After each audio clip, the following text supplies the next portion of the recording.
മലപ്പുറം താനൂരിൽ കാണാതായ പെൺകുട്ടികൾ മുംബൈയിലെത്തി. മുംബൈ സലൂണിലെത്തിയ ദൃശ്യങ്ങൾ പോലീസ് ശേഖരിച്ചു. തിരൂർ റെയിൽവേ സ്റ്റേഷനിൽ ട്രെയിൻ കാത്തു നിൽക്കുന്ന CCTV ദൃശ്യങ്ങൾ ലഭിച്ചിട്ടുണ്ടായിരുന്നു. സ്വാലിഹ് ഇപ്പോൾ കൂടുതൽ വിവരങ്ങളുമായി ചേരുന്നുണ്ട്. സ്വാലിഹ്, ഈ CCTV ദൃശ്യങ്ങൾ വളരെ നിർണായകമായി തന്നെ അത് കേന്ദ്രീകരിച്ചുള്ള പരിശോധനയായിരുന്നു ഇതുവരെ നടന്നുകൊണ്ടിരുന്നത്. മുംബൈയിൽ നിന്നുള്ള വിവരങ്ങൾ ഒപ്പം തന്നെ ദൃശ്യങ്ങളടക്കം ഇപ്പോൾ ലഭിച്ചിരിക്കുന്നു. ഇതിൽ സ്ഥിരീകരണമുണ്ടോ? കാവ്യ, ബുധനാഴ്ച ഉച്ചയോടെയാണ് ഈ പെൺകുട്ടികളെ കാണാവുന്നത്. രണ്ടുപേരും ദേവദാർ ഹയർ സെക്കൻഡറി സ്കൂളിലെ, താനൂരിലെ ദേവദാർ ഹയർ സെക്കൻഡറി സ്കൂളിലെ +2 വിദ്യാർത്ഥിനികളാണ്. പരീക്ഷയ്ക്ക് പോന്നതായിരുന്നു വീട്ടിൽ നിന്ന്.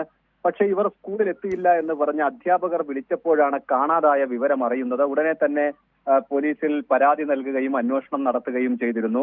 പിന്നീട് പോലീസ് നടത്തിയ അന്വേഷണത്തിൽ രണ്ടുപേരുടെയും ഫോണിലേക്ക് ഒരേ നമ്പറിൽ നിന്ന് കോൾ വന്നതായി കണ്ടു. ഈ കോള് ഈ സിം കാർഡ് ഉണ്ടായിരുന്നത് എടവണ്ണ സ്വദേശിയായ റഹീം അസ്ലം എന്നയാളുടെ പേരിലുള്ള സിം കാർഡാണ്. പിന്നീട് ഈ ഫോൺ ഓണാവുന്നത് മഹാരാഷ്ട്രയിലാണ്. അതുകൊണ്ട് തന്നെ പക്ഷെ കുട്ടികൾ മഹാരാഷ്ട്രയിൽ ഉണ്ടോ എന്ന കാര്യത്തിൽ പോലീസിന് ഒരു ഉറപ്പുണ്ടായിരുന്നില്ല.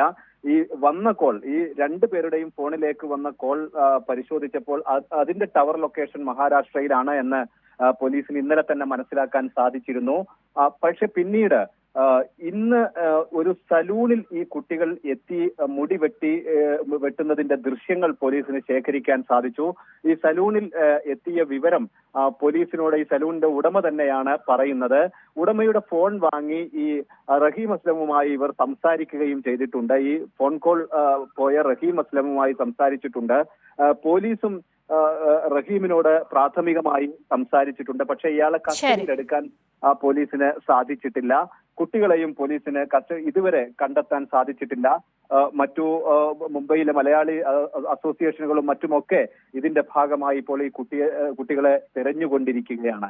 കാവ്യ, ശരി, എന്തായാലും ഊർജിതമായ അന്വേഷണമാണെങ്കിൽ പോലും ഈ ദൃശ്യങ്ങൾ വളരെ നിർണായകമാകുമെന്ന് തന്നെയാണ് മനസ്സിലാക്കേണ്ടത്. നേരത്തെ CCTV ദൃശ്യങ്ങൾ, ചിത്രങ്ങൾ മാത്രമായിരുന്നു പോലീസിന് പക്കൽ ഉണ്ടായിരുന്നത്. എന്നാൽ ഇപ്പോൾ കൂടുതൽ വിവരങ്ങൾ പെൺകുട്ടികൾ മുംബൈയിൽ ഉണ്ട് എന്ന് സ്ഥിരീകരിക്കുന്ന തരത്തിൽ ലഭിച്ചിരിക്കുന്നു. KT സ്വാലിഹാണ് വിവരങ്ങൾ നൽകിയത്.